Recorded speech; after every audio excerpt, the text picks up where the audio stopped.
Okay, fantastic stuff. So thanks to everyone who's joined us on this first inaugural e-commerce unfiltered webinar. Really appreciate your time in joining myself and Paul today. We're going to give a couple of minutes just while people join on the session. So please bear with us, and we'll probably leave it until about 1 minute, possibly 1.5 minutes past start time, and then we're going to get stuck into the content. So thanks for joining. Just bear with us, and we'll be right into things very shortly.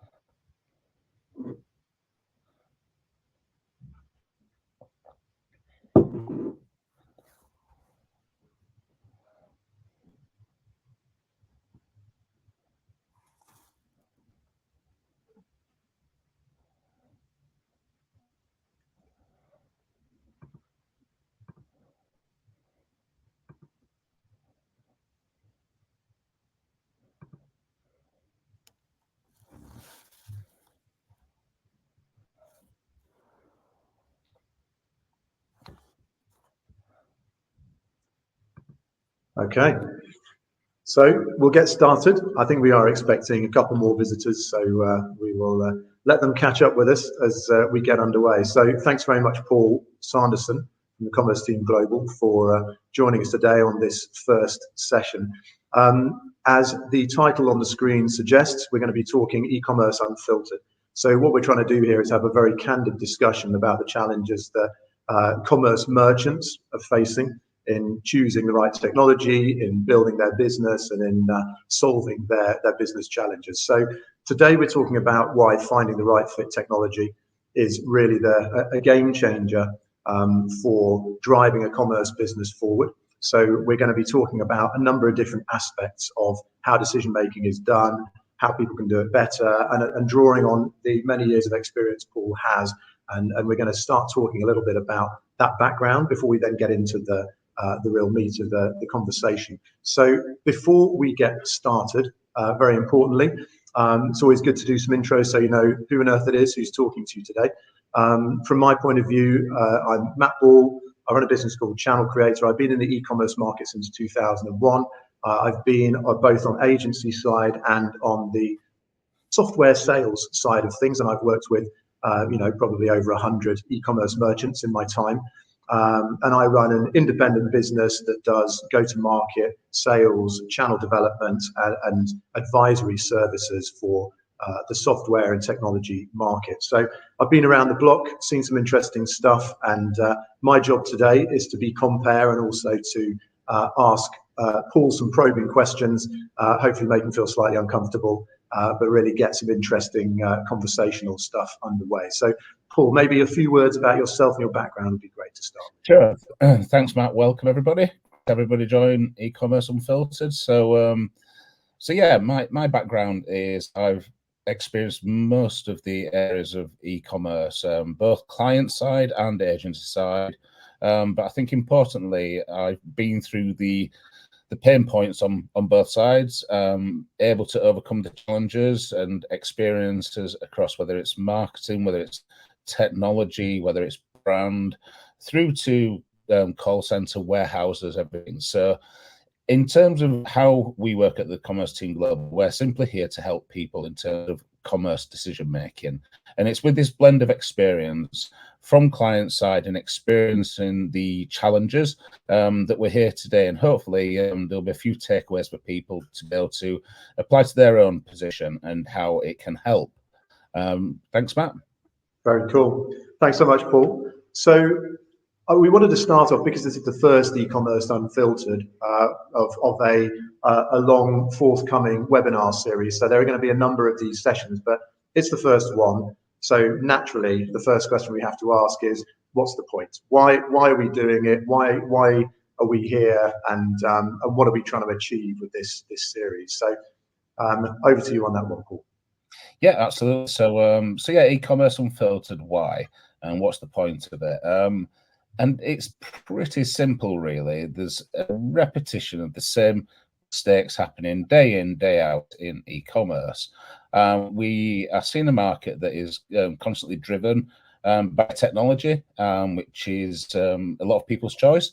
However, how we see this working to the benefit of the businesses out there who are under more pressure than ever to deliver results, to deliver growth, is actually reposition the conversation and actually understanding the business, understanding the objectives, and finding the right solution out there.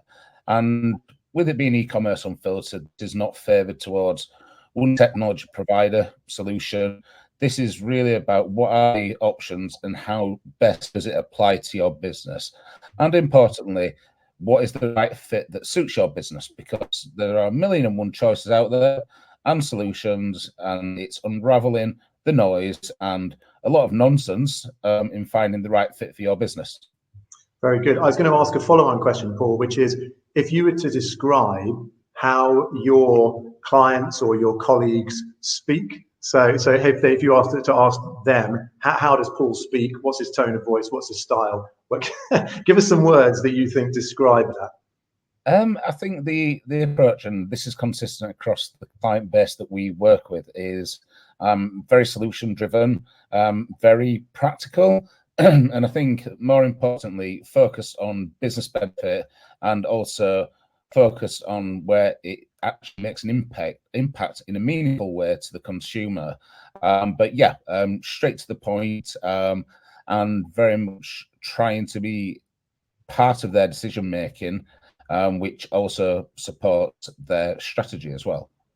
Very good. And I think, one of the things that we've talked about previously is, I'm going to throw the word blunt in there, Paul, which is you don't mince your words. And I think that's really what we want to get to in these sessions, is just say it how it is. And hopefully that's what we can present today, and have people really understand the meat and potatoes and what it is they need to do without any of the fluff or the corporate nonsense, as it were. Yeah, and I think there's a big education piece out there, and there's a lot of new players in the market. More often than not, it's the same thing. It's just a different label, really, really strong marketing. So there's an understanding of the industry, where it's come from, where it is now. But if we're being honest, we're in a period where things are coming back again after a few years of absence. And more often than not, people are blinded by, like I say, a lot of myths out there. And it's quite overwhelming for a lot of people. What we do, the whole industry is not that complicated. There's a lot of logic behind it, a lot of common sense. It's applying those and prioritize your business. It seems that everybody is looking at tech for the solution, but prioritize your business. What's right for your business? What is right for your way of working, whether it's budget, whether it's skill set. And we don't believe in controlling and trying to make everybody follow the same structure. Every business is different. Every business is at a different place of maturity. But people get dragged by the crowds. And I think that is ultimately where we help people in terms of how to make decisions. And the facts are out there, the numbers are out there. Use them. And I think they get ignored because people feel like they should be following their closest competitor, or basically what they're seeing online. No, put your business at the heart of your decision making. And because of the number of options out there from a technology standpoint, then make your decision. But really identify what you need and what you see as the way forward. And this is what I mean. It is rather simple. It's just joining the dots. So we are going to get on to some of the real detail of the pains that companies are feeling in the core of the agenda. But before we do, we've got a couple more questions that I wanted to pose more generically about e-commerce unfiltered. We did want to ask one question of the audience, which is, as I go on to this next slide, we're going to pull a poll up here, and we want to understand, because of that decision-making point that you made, Paul, we want to just ask everybody, outside of head of e-commerce, head of digital, those kinds of roles, who else is really critical in your business decision-making around your commerce tech stack? So if everyone can take just a moment just to click on one of the radio buttons here, is it the CTO and the technology team? Is it CEO and other directors in the board? Is it very much a finance thing, or is it absolutely a blend of all of those? So if everyone can click on one of those buttons, so you give us a sense of where you're seeing the trends there, that would be much appreciated.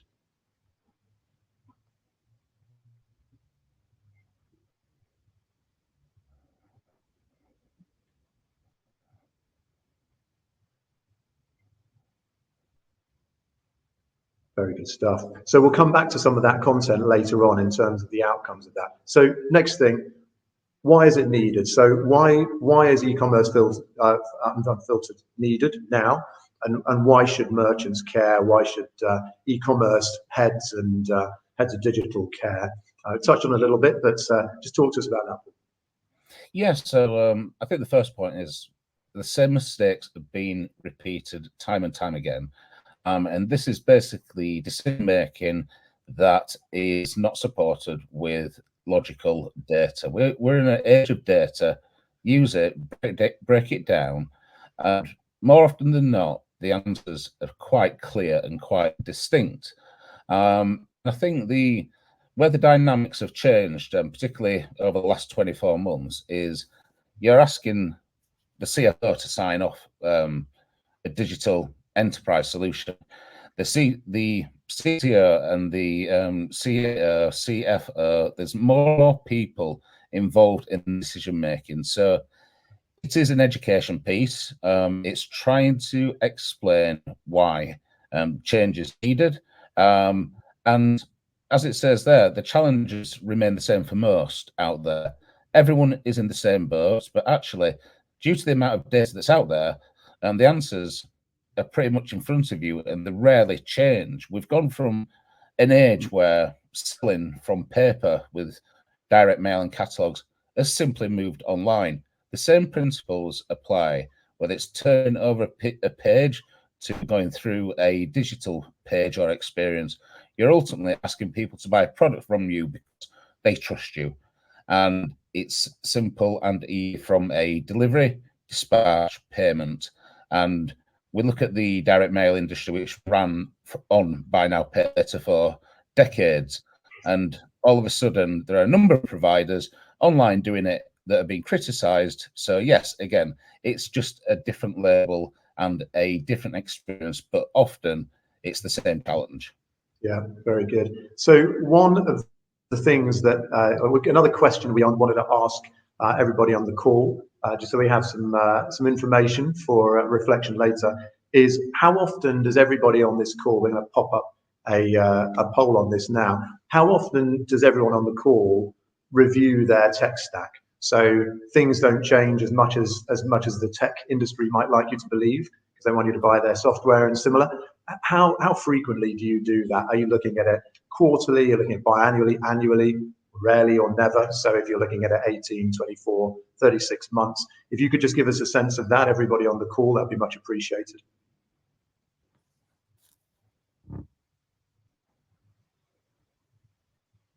There we go. So we're starting to get some responses in on that one, which is great. Thank you, everybody. We're getting a little bit of quarterly, a little bit of biannually, a little bit of annually there. So relatively regularly. So we'll come back to that in a short while. The final question, and then we're going to get into a little bit more of the solution aspects of the discussion today. Why are the commerce team global the right team for the job? And that is, why are they the right team in terms of leading this e-commerce unfiltered, let's say, discussion and theme? And why are they the right team for the job in terms of looking at tech stacks and advising on them? And I think in today's market, there's a million opinions out there. A lot tend to follow the crowd, but actually the true expertise is pretty hard to find. Multi-service agency, multi-everything. Trying to unravel that and come to actually an opinion that matters to your business is difficult. And I think that's where we're slightly different in terms of our approach. Being a commerce business, as it says on the name, we are a commerce team.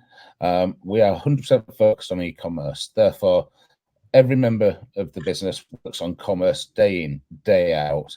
we understand it, we've been in the industry a long time, and it is just a simple case of applying the learnings across the findings across the principles. But ultimately, every business operates in a different way. As I mentioned, the challenges remain the same, but we need and we have to understand how your business operates. So the third point there is we need to listen first. Nobody wants to hear an agency talk about themselves. So we listen first, understand the challenges that you're facing.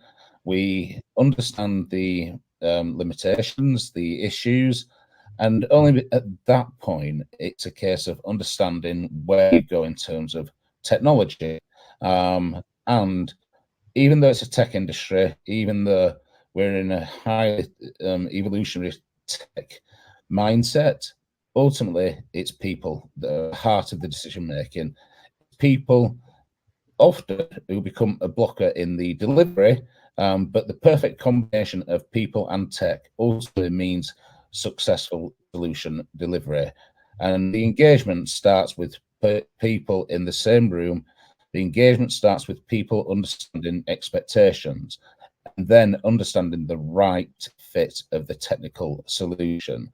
And this is really one of the core areas that we see holds back many businesses, is that they feel as though the tech answer, the tech solution has to come first without actually identifying why or what are you trying to fix.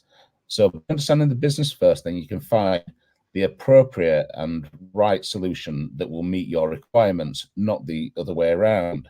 And this is such a common issue across the board that we see something new, we see something shiny out there, we feel as though we have to adopt, we have to apply it. And I'm sure there's many people on here today that obviously over the last, whether it's 3 to 5 years, talking around headless, talking around microservices, and often the conversation that we have is why. It's got to be right for the business, and there's no point moving to a very technical solution if you haven't got the people who can manage it internally. And often it's finding the right balance of solution versus the skill set within the business. So it's a very, I would say, poor way of looking at it, of thinking that the tech will answer the challenge that you've got. It's actually the people driving it and the people who can use it. And I think it's also quite a prevalent point going back to the poll in terms of reviewing this tech stack.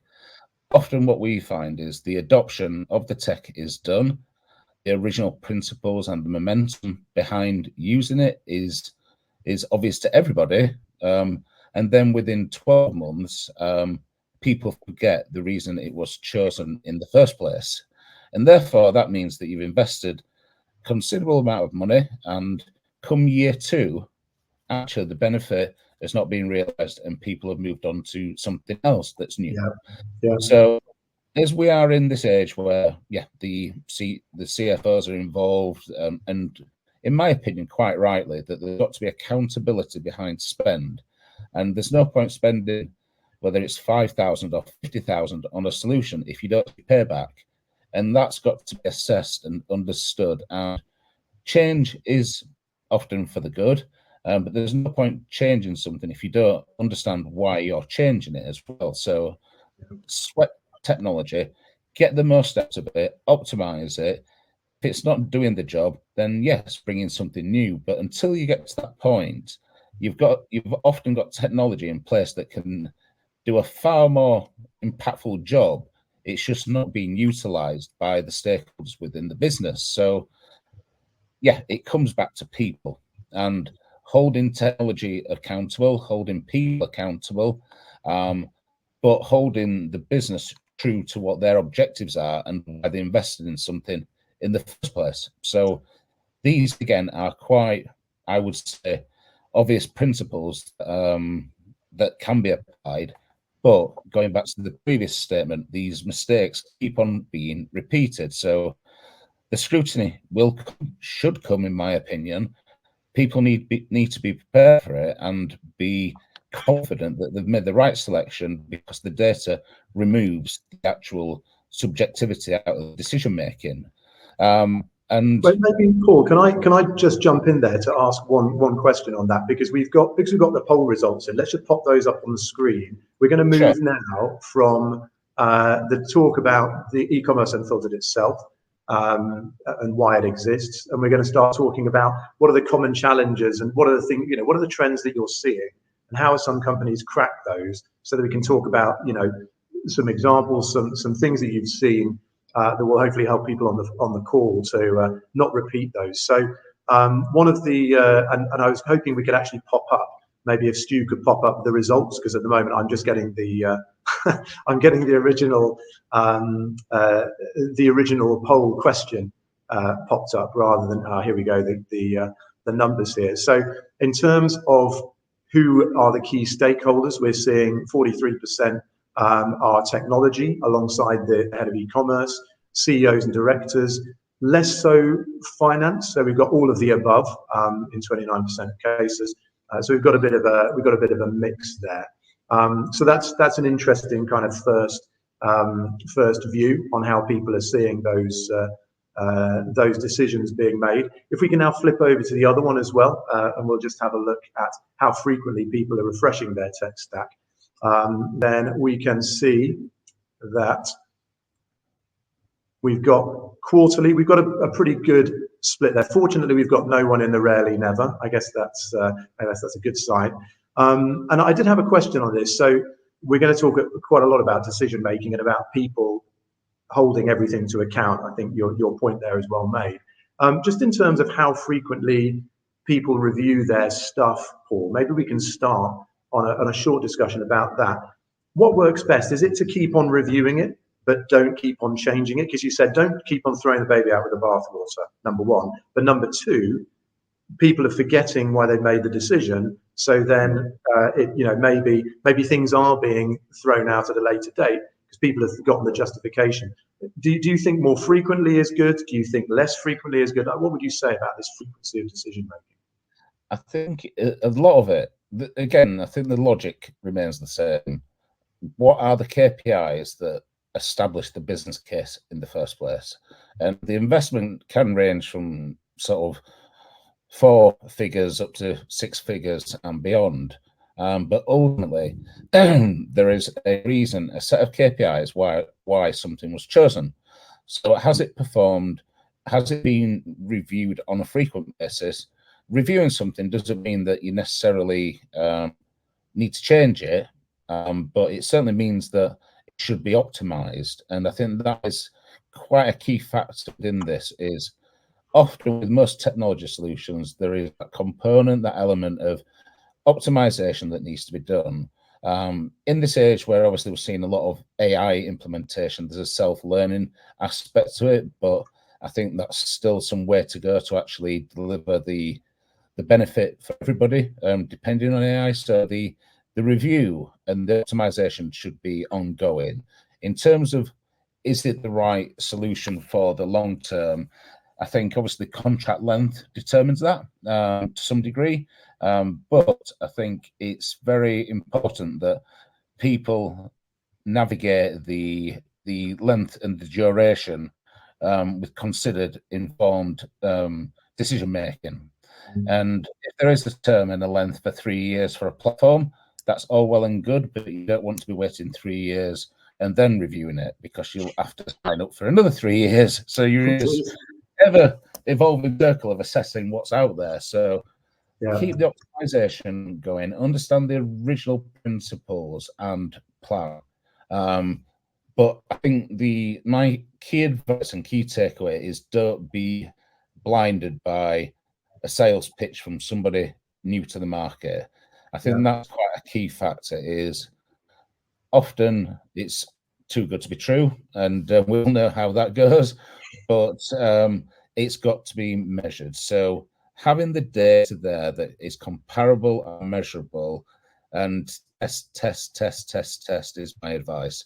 So Paul, there's a question or a comment that you made, which is around optimization, right? So yes. So the constant optimization or the sweating of an asset. You buy something, you sweat it. You don't keep on buying new stuff and chucking it on top, because the data is going to get skewed. It's going to be very difficult to actually hold that decision to account because you can't attribute where you're getting the benefits. So there's one key question that I wanted to ask as part of this question series, which is going to take us through till around 20 to 5 local time here in the UK, before we then open up the floor for questions from the audience. So that question is, why do so many e-commerce merchants feel their business is being held back? I feel like the answer is somewhere in that the challenge around optimization. But when you're talking to customers, talking to prospects, why do people feel they're being held back? Do they know? And what do they think is that thing that's, why is there so much disillusionment out there? I think it's quite a wide-ranging question ultimately, but I think there's like I said, the answers are often there in the data, and whether it's utilizing the technology to its full capability, whether it's just the skill and the people that you have who are not performing to their best of their capability. And I think often the reason why people feel as though they're being held back is often because their competitor is doing something better. And perceptions are very dangerous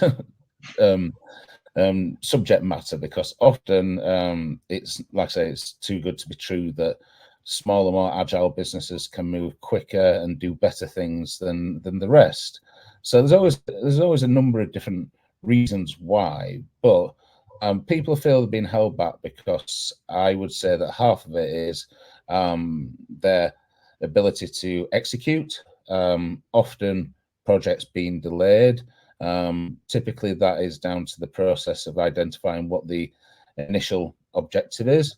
So I think there's the fear of paralysis in terms of this is not moving as quick as what we would like. And we can also compare that to the customer experience. And again, it depends on the business. And this is why I talk often about the best fit. Does every retailer need to be able to deliver same day to their customer? Answer is very simple, no. But everybody feels as though they should be able to do it. So we are spoke for choice in today's digital world. And often is the case when you look at the analysis and the data, and it shows that the appetite even for next day delivery is a lot lower than expected. Then this is where the prioritization of the business comes first. And when you are investing in something, is making sure it counts in the right areas. But people feel they're being held back is because they're not doing everything yesterday. Yeah, and I was thinking, you've mentioned three elements there. One is customer expectation. One is the business itself, maybe some paralysis or difficulty in decision making, which is, we talked about, some of that, the complex decision makers you're dealing with. And then the third thing is the agency that the company is working with. So is it always all three? Like what is it skewed towards one? What are you seeing when you're out there in the market talking to? I think it ranges, and I think the way that we are in society is very much pivoted around what's the next thing, and there's a lack of patience as well. But I think the decision making, typically needs to be with the right people who understand the solution and the customer, most importantly, to be able to inform the business whether something's working or not. The stats are often there that tell the story. And I think just going back to the decision making as well, there's a lot of new players in decision making. I did mention the CFO, that obviously that's not applicable today for the audience, but it is a decision making tree that's becoming bigger and bigger. So leave it to the people and trust the people that you've got in your business to advise you on the right decision. That would be my best advice. Very good. So my next question is around the most common challenges. So when people are choosing and then operating their technology, where does it come unstuck? Where is it going wrong, in your opinion? I think it's understanding. There's no one silver bullet out there that's going to answer or give you all the solutions. I think where it comes unstuck is expectations and alignment. I think often in technology, and quite rightly or wrongly, this technology is sold under a mythical sort of pretense, and funnily enough, when it becomes reality, it doesn't quite deliver on what the sales guy said. So there's a blame culture there, and that again is obviously we all buy into sort of who sells us the product, but also it's down to the narrative being consistent in the delivery of the product. So that's sometimes where it falls down, Matt. But I think expectations being established absolutely key, so that technology, vendor, provider, supplier, agency, all the people involved are clearly on the same page and aligned in terms of what success looks like. Otherwise, it becomes a blame game. Yeah, absolutely. And when you're doing that with your customers, how do you get that alignment? When do you get that alignment? So you said you start by listening, you start by understanding. What's the secret to that? The secret to that is from day one. And what I mean by that is working with the people. It's not, like I say, it's not a technology answer. Working with the people to establish what the goal is. And just this morning, I used the example of crisis management. If anybody gets admitted to A&E, which obviously I hope they don't, every department is synced, and you end up getting incredible service because everyone's pulling in the same direction. Often the case when you are waiting for an appointment, people don't talk to people, it gets delayed, etc., etc. So one of the things what we do is we don't work in a constant crisis, but we make sure that everybody is aware of the shared goal. So it does start on day one, Matt, and that is the foundation then for businesses to establish trust, chemistry, also just get everything on the table. It becomes very open, honest, and I think at that stage, that's where foundations are built to be successful in the engagement. Yeah, very good. Understood. So we're going to move on to a question around more kind of details on that, which is how can people set their objectives and expectations so their project will succeed? And obviously we know there's that the 80% of projects fail, and I mean that's spread pretty broadly across lots of different types of projects. So I think e-commerce is more mature in that respect now. But what are the absolute key things, the bits you need to get in place to make sure that your project doesn't go down in flames? What are the three gotchas that you think, okay, well, they did this, they did that, then that's why it didn't work. So what do people really need to nail down in that first stage of objectives? First of all, it goes back to the people, their role that they play, the accountability that they have, and by default, if they're involved, then they have a part to play. Second of all is process. Having a process that is tried and tested, having a process that works, again, is focused towards achieving the desired outcome. And having those outcomes defined from the start allows for focus. But equally, things change as well. And you can accommodate change far, far easier because you know how to deviate from I would say, the original path that you're taking. So it's definitely people, it's process, and it's I think ultimately comes down to discipline, that people are working with each other for the common goal and following processes that are focused on delivery outcomes that everybody believes that will ultimately serve for the purpose of positivity in terms of their investment. So, like I say, these haven't changed. The foundations, if they're not in place, it will always fail. Because without those, how do you know you've got the right technology? How do you know you've got the right, I suppose, even culture to accommodate change as well? Because in this fast-paced environment, that's one thing that often is talked about but not fully considered, is actually we want this new piece of tech, we are proposing this solution.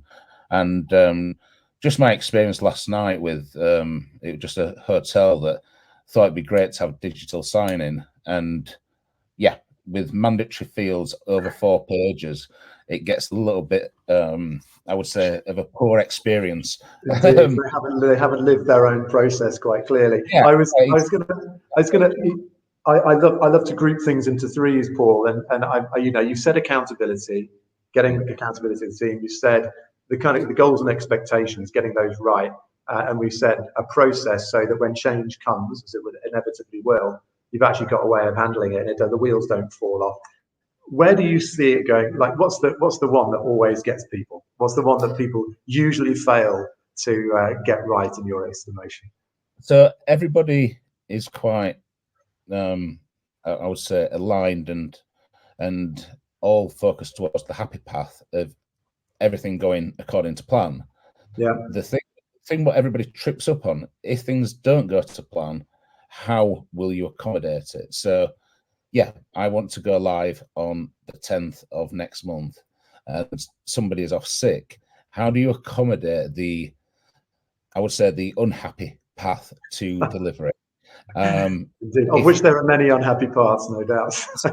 There's a mass of them out there, undoubtedly, and I think it's almost, I don't want to sort of spread a ton of negativity, but there's got to be a consideration that things don't always go right. And importantly, and this is one big point I want to make, is it's not anybody's fault. No one's trying their best to make things go wrong.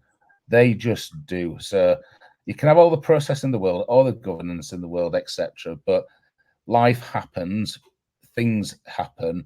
It's how you deal and navigate and pivot to be able to accommodate those unexpected twists and turns.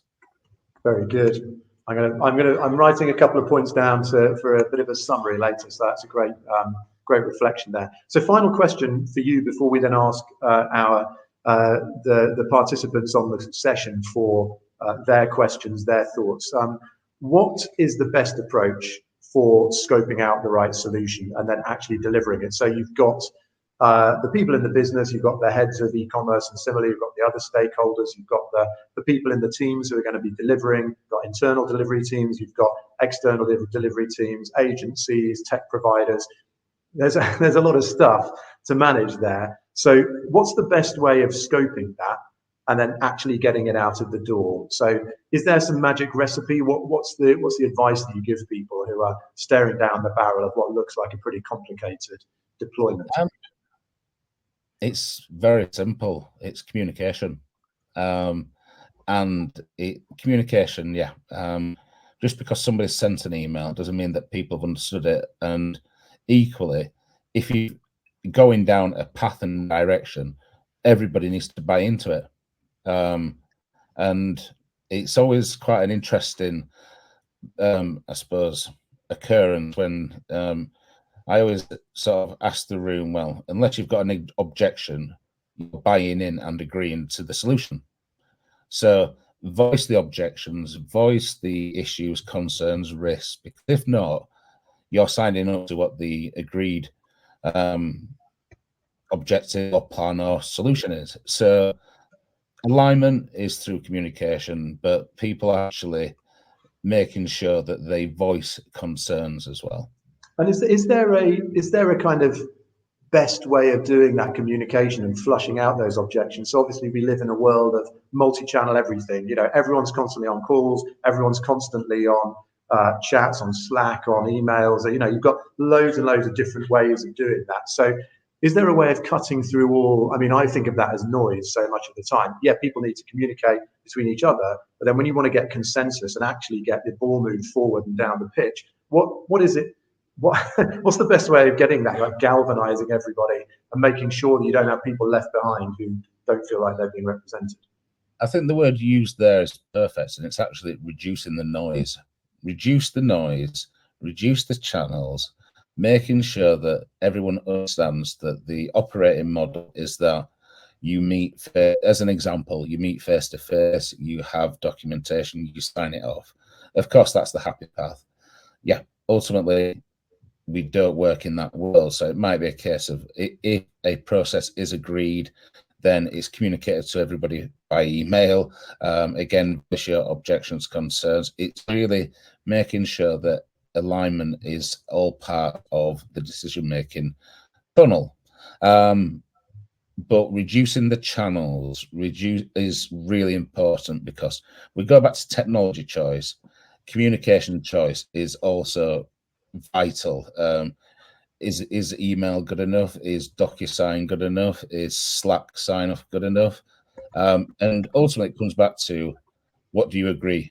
Right, we take sign-off, or we take buy-in communication with this agreed channel, and everybody follows that channel.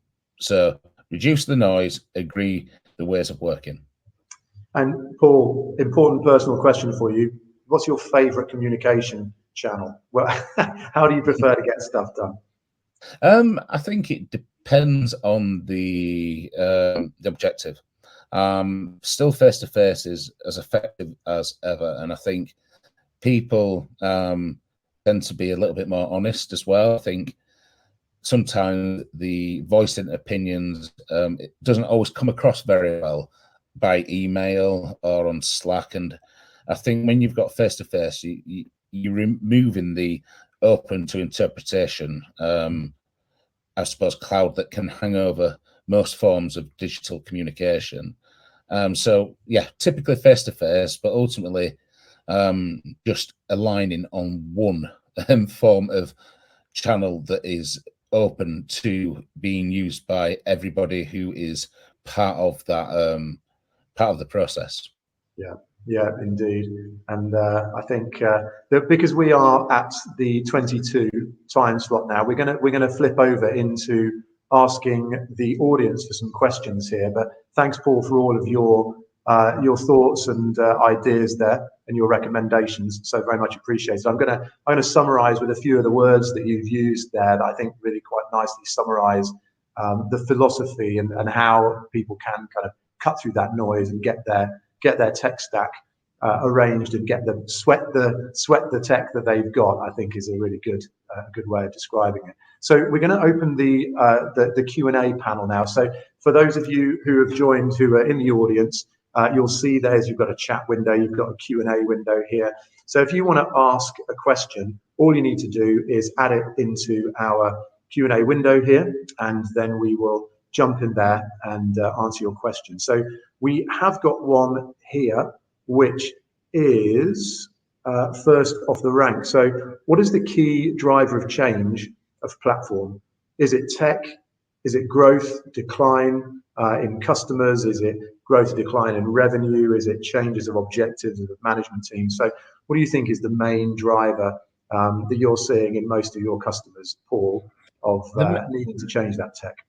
I think the main driver is well, I don't want to give you a multitude of answers, but it's not meeting the objectives of the business, whether that is lack of growth, lack of speed, lack of conversion, and people looking at the solution as though that's going to be all the answers. But lack of conversion could be down to poor stock, it could be down to poor delivery. So very much part of the solution isn't always as simple as it would seem. So this is why I keep emphasizing the point around data. There's all these connection points, but ultimately people are saying, right, the site needs to be faster so conversion will increase. Well, you can't sell product that you don't have. You can't appeal to new customers if you don't have the right, if you don't deliver the right expectations. So yeah, I think it's how long's a piece of string, really, in terms of. Indeed, there are many answers to that question, I guess. I did want to mention something, because the magic slider, the magic pop-up has appeared, and it does lead to a kind of important follow-on from today's session, which is for those of you who are in the session that want to have a one-to-one session with Paul and his team.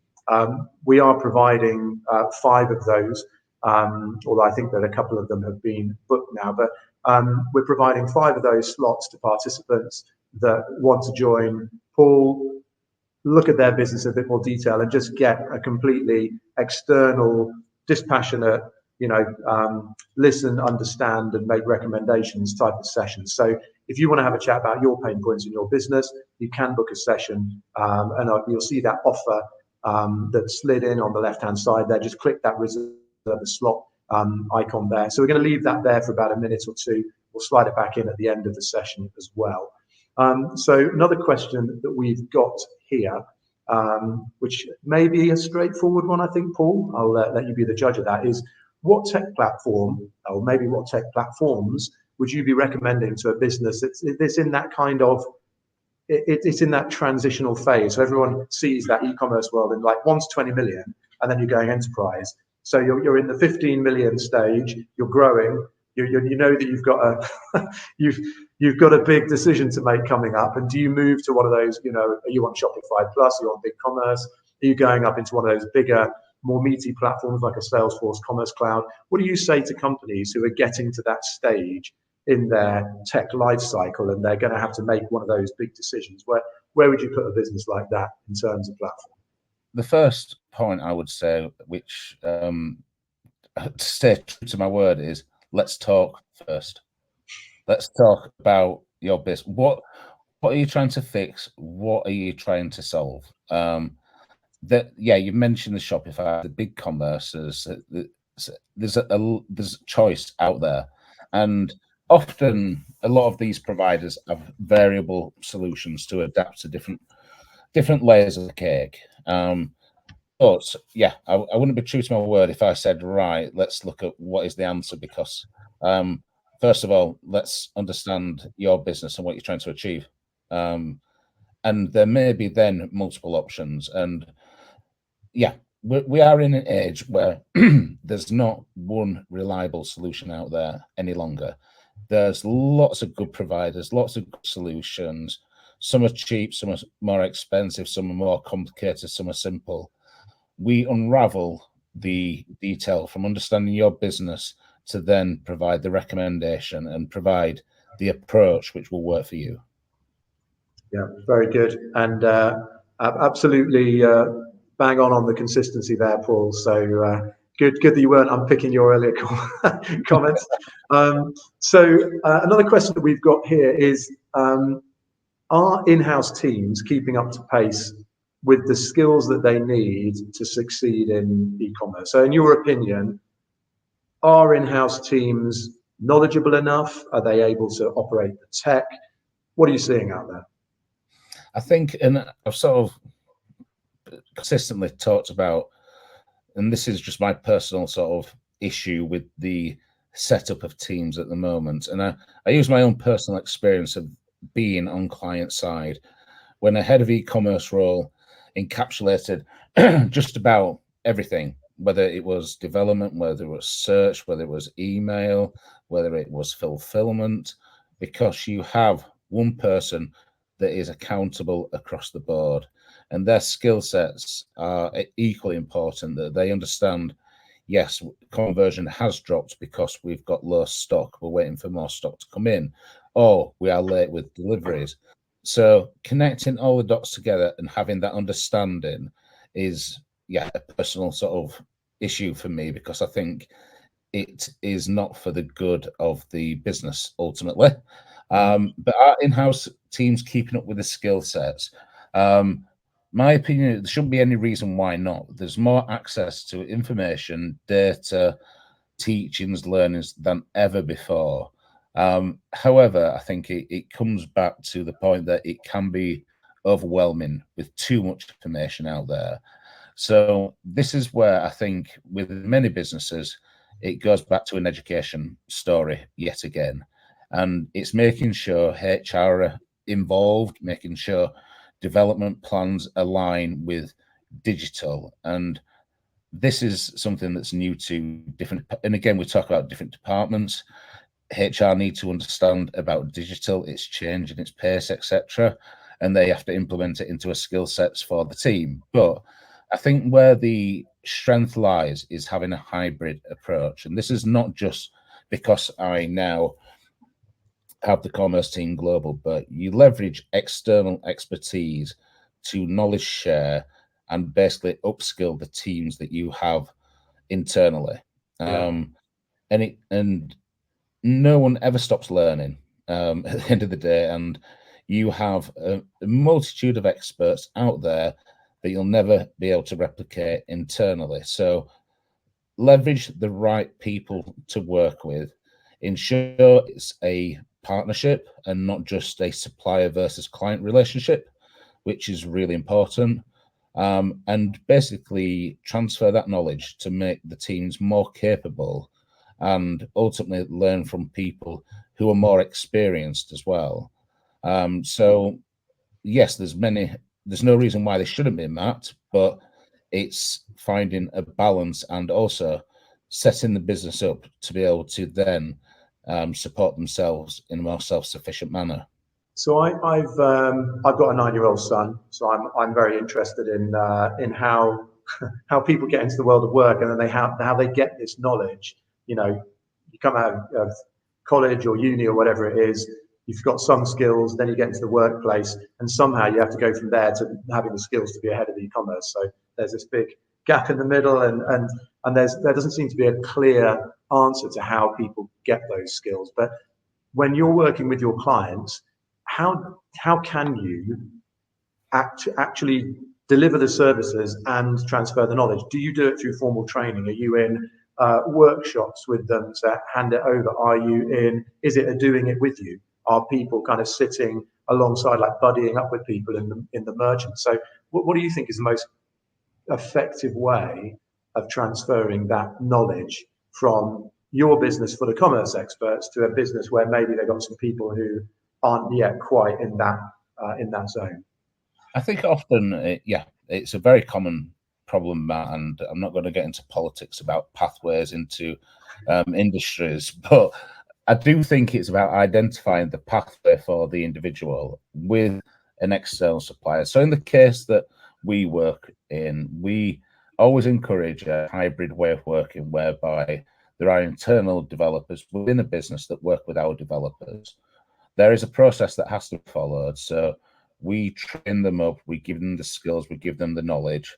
We don't think that is the one and only source of truth. So we encourage them to look at best practice out there in the market, and then collaborate on establishing how we can then involve them in the process with, and again, these principles don't ever go away, with things like races, understanding what involvement, who owns what, and how they can effectively deliver what they need to do within the process that has been agreed. And then we typically work on almost a code review basis to make sure that, not to check up on them as such, but identify where the gaps in learning is. And once we understand that they have the applied learning and knowledge, then they're free to work on the code. So it's an awareness of the bigger picture. It's also an understanding of the bigger process. And we all know, and I'm no technical coding person, by the way, things can break when people don't follow processes or understand the big picture. So in the case that we have, Matt, it's about identifying the pathway for the individual, and importantly, individual, because no one person has the same capability as another. So there's many ways of executing it, but ultimately it comes back to collaboration and communication and applying learning and being really thorough in being able to address concerns and issues. Yeah, and it's a nice circular way to bring us back to pretty much where we started out the session, in talking about listening and understanding. So you're listening to understanding the people, like you're listening and listening to and understanding the business. So because we've got just a few minutes left, I wanted to first of all thank you very much, Paul, for your insights and for your recommendations and best practices you shared in the session. Thank you everybody for joining the session. We have recorded it, so it is something that can be shared on if there are other colleagues in your business that you feel would get some value out of it. We have also got this offer that Paul and the team have put together, which is for these one-to-one sessions. So we're providing these 5 times 60-minute sessions or some of those that are still left. So do jump in if you feel that you could use an external view and just some additional counselling advisory on where you're taking your business, where you're taking your tech stack, so that it changes your business for the better without throwing out stuff that's already working. So I just wanted to summarize a couple of things that I heard from the session today, which is I really like your use of the word patience. So be patient. Don't throw things out, sweat the tech that's already there. It's fundamentally, it's all the same at the end of the day. So have patience with what you've got, sweat the tech that you've got, make sure and continually test it. So you tweak it, you iterate it, rather than making these big changes that may not be necessary. And new doesn't necessarily mean it's good. New doesn't necessarily mean it's essential for your business. You can afford to sit back and wait. The other things that I really enjoyed in the session, we're talking about the objectives of aligning everyone. You need to get everybody on the same page from day one. And that means you need accountability sorted out. You need the goals and the expectations sorted out. You need a process sorted out for how you're going to handle change as they come. And then you've got to expect that your path is not going to be purely happy. So how are you going to handle those difficult conversations, those difficult situations where stuff doesn't go to plan, so it doesn't end up in a finger pointing exercise? And the final thing that I really got excited about is that my tech stack isn't just about an e-commerce platform and payments and the associated bit. Part of my tech stack is my communication channels. So if I get my communication channels wrong, and there are too many of them, they're too confusing, my other commerce tech could be the best in the world. If I've got the wrong comms and I've got the wrong way of dealing with my partners, my internal stakeholders, the wheels are going to fall off regardless. So just a few of the nuggets that you shared, Paul, on the way that I think are interesting to reflect on. So again, people that would value it, please do book in for one of those one-to-one sessions with Paul and the Commerce Team Global. Paul, I wanted to hand over to you just for the final word around what people can expect to see in the next session. So when is it, what is it, and how do people get involved, how do people sign up and participate? I'm just going to jump back 1 second, because I think the sessions that Matt talks about as well is, and therapy sounds like some sort of medical counselling. We all face the same challenges, issues, and sometimes it is good just to open up about what are the main issues you're experiencing as a business. And I go back to the previous point, most people are in the same boat. So even if there's just one or two pieces of information that may be of use, then great. But yeah, often more than not, we've tackled these situations and challenges before. So yeah, it'd be great to talk, and I think that's obviously where we can help. And if you like what you hear, then yeah, we can take it a bit further. But I think following on this series, and we talk about the right fit of technology with the business, and it goes back to people, but it's also the right partners to work with as well. So we've invited one of our clients, long-standing clients, and Summers for the next one, and it's around finding the right partner to work with. And we have, I would say, probably one of the most loyal client bases of any agency out there, and with never losing a client. So it's about a engagement, partnership, relationship with the people at the other side of the table and the value that they bring to the table. So Anne Summers will join us for that session. So that's on the 23rd of October. Yeah, if you can make it, if you feel as though it's relevant for other people in your business, but we'll be following the same approach. It's a very open, honest conversation, a chance for people to sort of ask, and we'll quite happily share what we feel is the recipe and the cocktail that we have with all our clients. So yeah, I think just as a wrap up to this session, I appreciate everybody taking the time. Hopefully you found it useful. We do have a unique approach in how we I suppose tackle our clients and approach technology, but it works. Trust me on that factor. I think we've got very tried and tested track record in this way of working, and ultimately Yeah, thank you, everybody. So that probably closes out, but enjoy your evening, and yeah, look forward to seeing you next time. Great stuff. Thanks so much, Paul. Thank you, Matt.